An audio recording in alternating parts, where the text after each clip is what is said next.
It's the original 99X, Barnes and Leslie, the Morning X. Today, Fram, opening day. Last week I thought it was opening day last week, but I was wrong. Last Thursday. Why'd you think that? We were in Austin and I was just disconnected. Yeah. I don't know. It was their first game, but I thought it was at home when I glanced at it. But that's today. Any celebrations happening? You know who they're playing?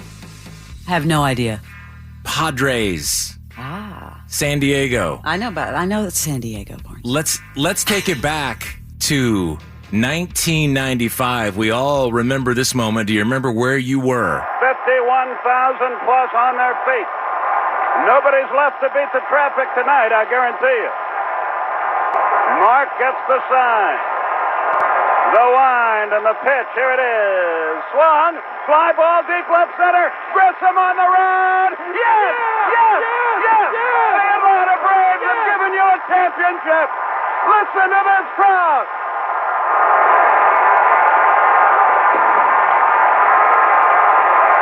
A mob scene on the field. Wohlers gets them 1, 2, 3. A couple of fans rushing on the field. And the constables restrain them. The Atlanta Braves have brought the first championship to Atlanta. I don't know about you, but that still gives me chills. And I have Me too. the man that threw that pitch sitting right here. Whoa, Daddy. Hello, how are you guys? Good. Mark Wohlers in studio. What does that make you feel when you hear that? I mean, I got goosebumps listening to it right now, and more than anything, it's just amazing how long ago it was and how quickly time flies. I know. I mean, that gives you goosebumps, but you're the only person that lived it, meaning threw that pitch and got the first championship for Atlanta.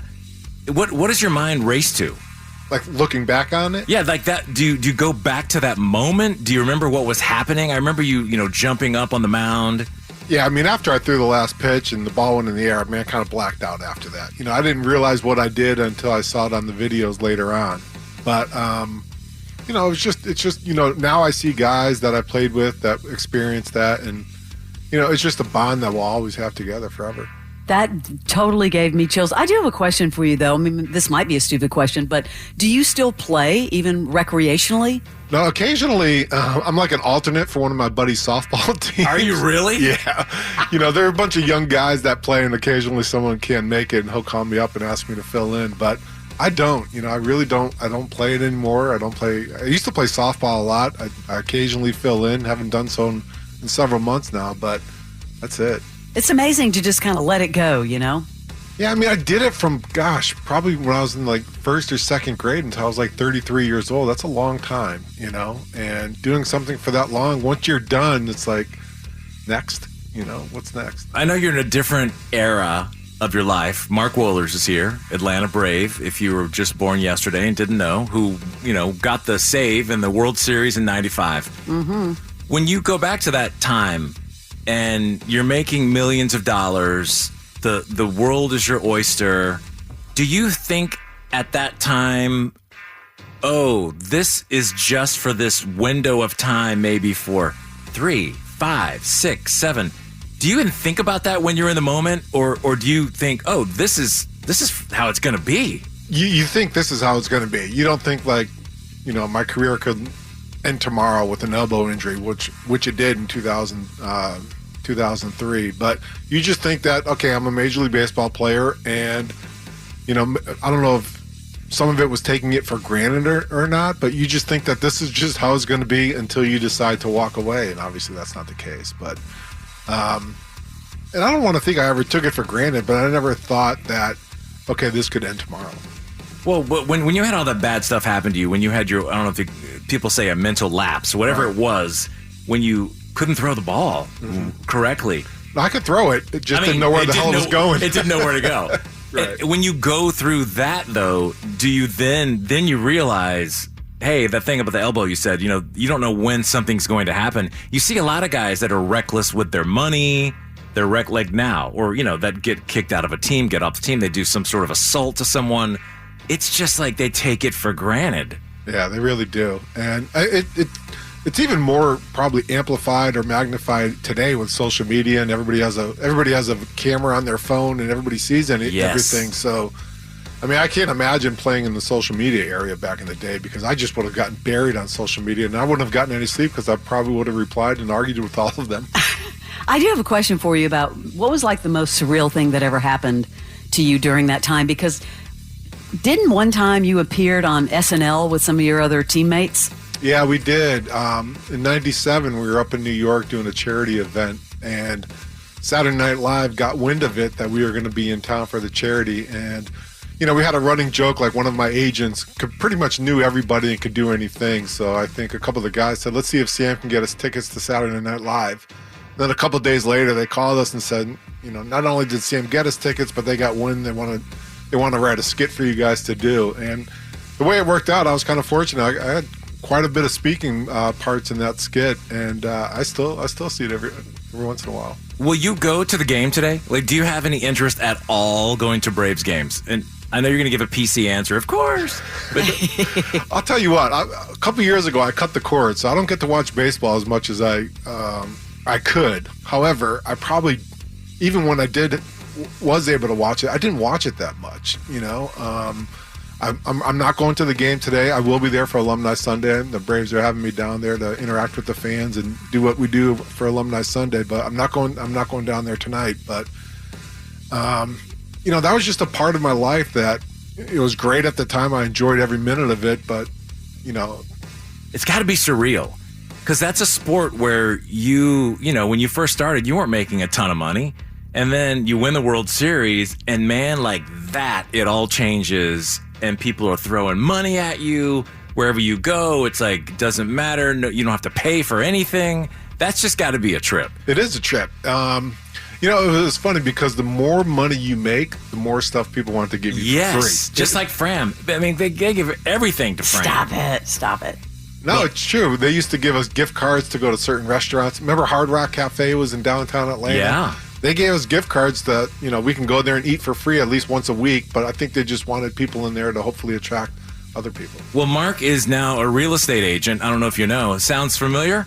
Mm-hmm. We know a lot of real estate agents, and Mark does very well. Your area of expertise is what? I know it's everywhere, but are you up in the north? Yeah, I'm up north. You know, Roswell, Woodstock, Canton, Milton area. Pretty much that little section right there is where most of my business takes place. All right, so Mark, we're going to test you here. So what is the difference between a buyer's market and a seller's market? Uh-oh, on the spot. Oh, great. Nobody told me I was going to be tested when I came down. You're a real estate agent. I didn't study. No, but listen, it's basically all supply and demand.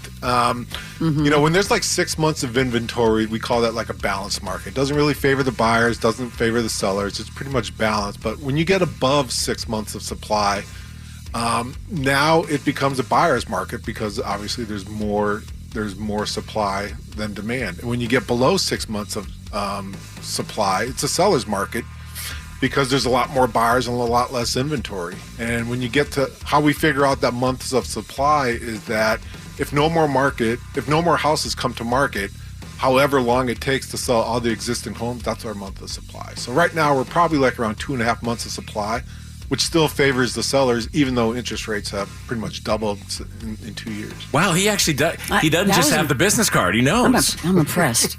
Maybe we should have a real estate debate with you and Barron. We'll get you both up here and knock it out. Listen, Jimmy does very, very well. And, you know, we're both with the same company. And I know Jimmy does well. He's well respected in the industry. Well, how do we send people to you if they want Mark Wohlers to represent them or do what you do in real estate? Listen, you go to markwohlers.com. You can go to majorleague.homes. Be more than happy to take care of anyone, answer any questions they may have.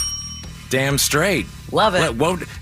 Do you have any like certain thing you do at a closing? Do you get a signed baseball from, you know, World Series champion? You know, you'd be surprised. Probably 90% of the people don't realize that I used to play baseball till like we're pretty much at the closing table. Dude, I've seen your marketing. There's no way they don't know. Well, I mean, maybe I'm not doing. Maybe more people need to see my. Maybe more people need to see my marketing. But you know, it's true. They you know, they're like, oh my gosh, I didn't realize who you were until I told somebody you were my agent. Which, I thought when I got my real estate license, I just thought, okay, as soon as people know I sell real estate, my phone's just not going to stop ringing because I played baseball, I got name recognition. And, Jimmy will tell you the same thing, because Jimmy has probably more name recognition than I do here in the city of Atlanta. But you got to go out there and hustle. You got to make your phone calls. You have to lead gen. And, it's just you got to work for it. You certainly do. He's working nonstop. Well, it's good to see you. Great to see you guys. Thank Always you so good much. to hang with Whoa Daddy. We get lunch every now and then, like every 3 or 4 months. It's like we try to coordinate it, and we drive our Teslas over and plug them in together and have tea. All right, good to see you, Whoa Daddy. Great to see you guys, man. MarkWohlers.com, right? Yeah, MarkWohlers.com. Major League.homes. Enjoy opening day. This is the original 99X. Did you have a good time last night? Shut up.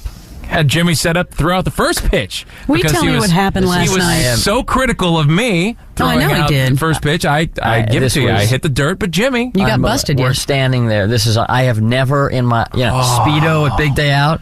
I was Piece of loving cake. this. Piece of What cake. about all those claims you made late in the show yesterday? Yeah. Well, we walked down so there, and we're I walking- sat in Ted's little box to watch because I wanted to be up close. There's they have little ceremonies and stuff before each game. So there's a lot of people in this one little waiting area, and they say, "Oh, hey, Jimmy from 99X, come on down," and a whole bunch of people, and they have the first pitch and all that.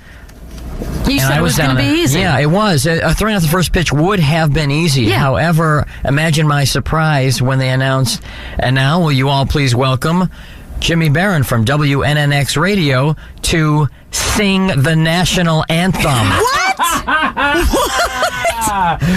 There you go. Scrotum over here sets me up to sing the national anthem.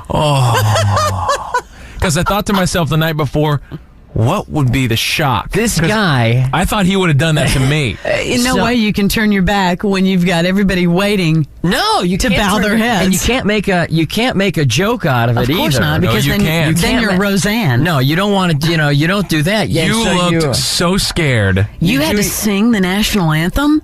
You looked Barnes, the most scared I'm I've so ever mad at seen you you look. so mad at you for not telling me. I would have made a Well- special trip. This was, Oh, my God. I swear to God. So first, because I knew something was wrong, because there was this guy from the Rotary Club was there, and Barnes had already said that the guy from the Rotary Club had canceled. That's why I was going to be able to throw out the first pitch. But he set it up with some of his little friends down at the Braves that this whole joke. Well, I don't know if they knew it was a joke or not. I don't This know. Did may you tell have- them I could No, sing? no, I they couldn't wouldn't tell have them gone because along they with wouldn't have done it. Yeah. So they Because said it's a national anthem. What are you going to do? Butcher it? You Right. can't. So I know there's something wrong because the Rotarian guy is there, and he mentioned some. I see him kind of warming up, and I'm thinking, what the hell's he doing? And then when the guy says, "And now will you please welcome from WNNX Radio to sing our national anthem," and I'm Let's just go to the tape. and Let's go No. to the TED. man. This is scary. Oh, say, can you see by the dawn's early light what so proudly we hailed at the twilight's last You sound gleam, scared to death. whose broad stripes and bright stars Here I start. through the perilous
You sounded 12. I was red as a scared, tomato. absolutely scared to death. That was worse than when you got on stage last year, a big day out in the Speedo. I don't know. I was scared to death. And I had to go for the free. Had to go for it because I always hate the singers. He was who, looking at me the whole time with his my look God. on his face. What were you doing, Barnes? I almost started over? laughing. I almost started cracking up. Were you crying, laughing? Well, I knew he couldn't back out of it. What was he going to say? I mean, no, tears were rolling down your eyes. It hurt. I'm speechless. I was absolutely terrified. I am cringing for you. I don't like when I watch those guys do the anthem and they don't go for the two-tiered, home of the free. You did the Brandy thing. You did like, you put your hand up. Jimmy. I have a whole new respect for you. This is the best of the Morning X. Please welcome to the Morning X Hall of Fame pitcher, Phil Niekro. Phil Niekro. Good morning. Hey, Good morning. Phil. Good morning, Philip. How's everyone? Great. Where are you this morning? I'm up in, where am I now? Where am I? You're in Boston, Phil. I'm in Boston. Oh, there you go. Just so you know. Hey. I can't keep track anymore. Oh, man. I saw some good footage of you last night on Channel 2 throwing that wicked pitch back in the day. Oh, was I on there? Oh, yeah, they had like some clips talking about the Hall of Fame, and they showed some nice clips of you just, making people jump all over themselves. Well, Yeah. I threw some good ones, and I threw some bad ones up there sometimes, too. What was the best quote? Bob Uecker was once asked, what's the best way to catch Phil Niekro's knuckleball? And he said, very simple. You just wait till it stops rolling and you pick it up. Why do you think it is? I mean, you're the best knuckleball pitcher that ever played. And since you played, there's maybe a handful of guys who could throw an effective knuckleball. Why do you think more pitchers have not developed that pitch over the years? There just isn't anyone out there to teach it. I learned mine when I was in high school, so it's not a pitch that you just pick up overnight or over a year. It takes a lot of commitment, a lot of time to learn how to throw that pitch, and a lot of guys just don't do that. And who's out there to teach them? Very few big ball clubs have anybody that knows anything about it. So, because you would think, I mean, you retired in 87. You were how old? Right, I was 48. 48. You would think with the kind of money these guys make today, if a player could tack an extra 5 years or 7 years onto his career by developing a pitch that was so unhittable, for that kind of money, it'd be worth learning that pitch. True, but that late in your career, it may take a year or two to learn how to do that. And a lot of guys and organizations won't keep a guy around that long just to see if he can learn to throw a knuckleball. We're talking to Phil Niekro. Phil, have any of the Braves players now asked you for advice, any of the current players? No, there's no one with the Braves organization that throws a knuckleball. There's a guy up here in Boston that throws one. A guy with the Angels. In fact, Boston has two of one in their minor league system. And Tom Candiotti with the Dodgers has one. There's about 3 guys that I know in baseball right now that's throwing it. So, for people that don't know, why do they call it a knuckleball? We're using, I guess it looks like we're using our knuckles when we do something with our 2 fingers on our fingers here. It looks like a knuckleball, but actually it's the fingernails of the fingers. I don't know. Maybe we look like knuckleheads out there. Maybe that. Yeah.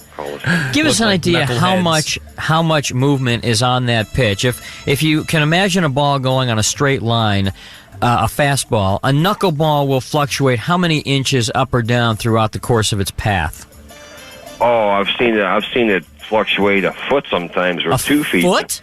Oh, yeah, but sometimes in different areas, it may go 2 or 3 different ways by the time it gets to home plate. So Just kind of whoop, whoop. I mean, it's kind of like, it just shows up. That's the sound it makes, too. It never does the same thing twice. Every time you throw it, the ball is going to move somewhere a different way than it did the pitch before you. I don't know how you guys do that, because I throw baseball and I'm like, how do they make it do that? And it's a very slow pitch. I mean, a knuckleball only goes, how many miles an hour was your knuckleball? I could throw it anywhere from 30 to 65 to 70, depending on how I wanted to throw it. Change the speeds on it. That's amazing.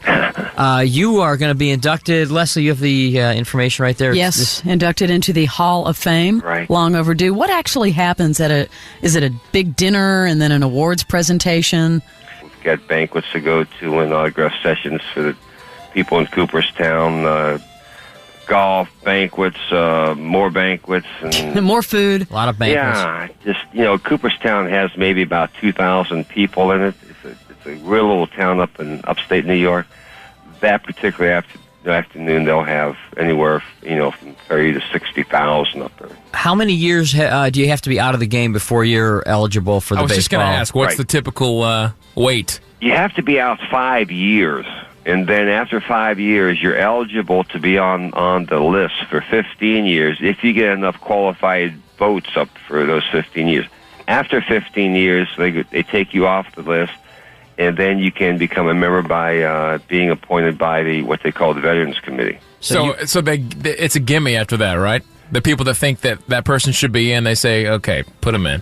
Yeah, there's so many sports writers in the country, and every year, after the 5th year, you're on that list, and they vote for you. If you get X amount of votes every year, they'll keep you on there, but once your vote slips, then you go off, and they start putting other guys on it. Once again, we're talking to Phil Niekro. Phil, what happened to your restaurant, your bar you had in Buckhead? Oh, that wasn't my game. I tried that, and what was it called again? I can't even think of it now. Come on, you can't think of the name of your restaurant? No, I can't. Phil Niekro's. Phil Niekro's something. The Knuckle Inn or the no, it was Phil Niekro's bench warmers or bench. No, you're thinking of something. No, boy, I should know that. Phil, you should know that. I know I should know that. You don't remember the name of your bar? Right there next to Jelly Rolls. Yes. Phil Niekro's. Ooh, we've even people stumped are calling Phil Niekro. Here. Hold on, people are calling. We'll have to hang on. Put him. Yeah, we'll have to award a prize. Somebody on the phone here. Yeah, Todd, see if someone knows Phil Niekro's restaurant's name. Todd says line 2. Hey, Phil. Yeah. I'll bet the bank remembers the name. Line 2. Oh, all my bills are paid. Oh, okay. I'm cleared. Hey, what was that? Just a real difficult. Phil. What was the Phil? We lost Phil. Shoot. Do you have his number? Not but Just get him back up. We lost the man. I hope he doesn't think that was good timing for him, though. It gives him a few more seconds to think about the name of his restaurant. How can a guy not remember the name of his restaurant? That was only 2 years ago. Got some movie passes for somebody, Barnes? Hello. Sorry about Phil. that. We got disconnected. Okay. Does this sound familiar? Phil Niekro's Stadium Grill? Stadium Grill. I knew that. Oh, Phil. There you go. Okay. I knew that. Okay, let's go. Phil Niekro trivia for 200. Phil, what was your number as a player? Oh, let me see. I know there was a 3 in that thing. I'm going to take a shot in the dark and say 35. 35. You win. By the way, how did you pick your number? Was that just randomly given to you, or was there a significance to number 35? They gave that to me in Milwaukee. A lot of guys told me, no, don't take that number because there's so many numbers. So many players that took that number kept getting sent down on a real short notice. And I said, well, that's a good incentive. I'm going to take it and not let them send it down. Or get sent down. So I took that, and it was with me my whole career. How many years did you play in New York? 2. Just 2? 84 and 85. Played 2 years, 86, 87, 1 month in Toronto. Came back and played 1 game for Atlanta so I could walk away with that Atlanta Brave hat on when I retired. 2 teams there that you played, on both teams. That's kind of wild.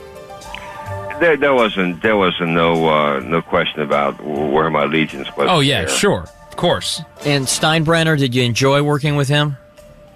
I enjoyed playing for the Yankees.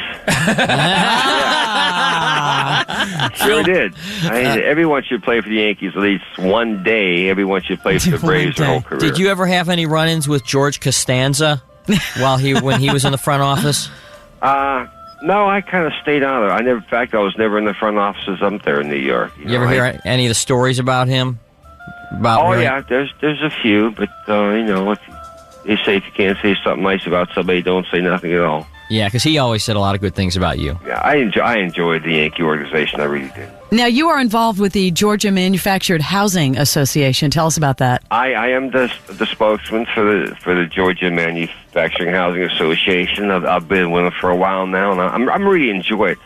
I'm traveling the whole Southeast down there and making a lot of appearances and meeting a lot of people. And I was kind of unfamiliar about the Manufacturing Home Association. I had that. What is it?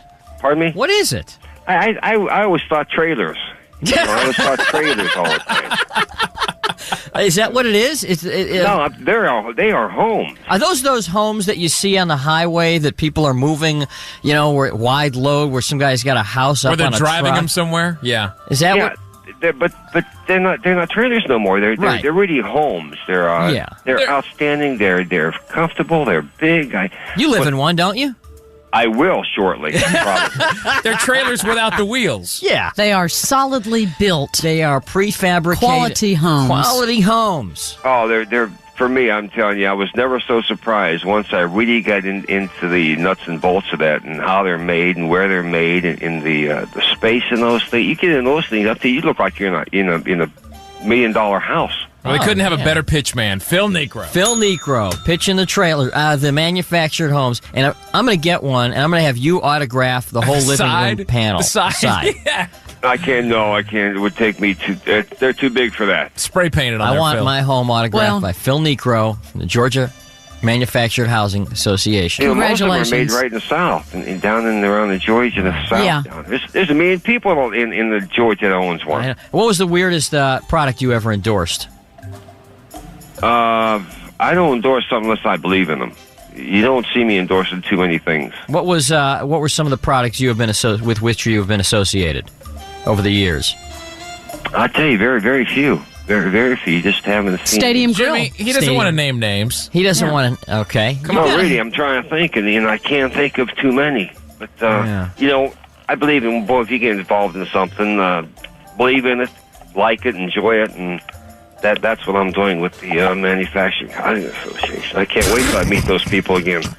Well, Phil Niekro, it was nice talking to you. You got to come back on our show. Yeah. You know, we've tried to have you on for 4 years, and we can never catch up, but we need to have you back more often. I would love to do that.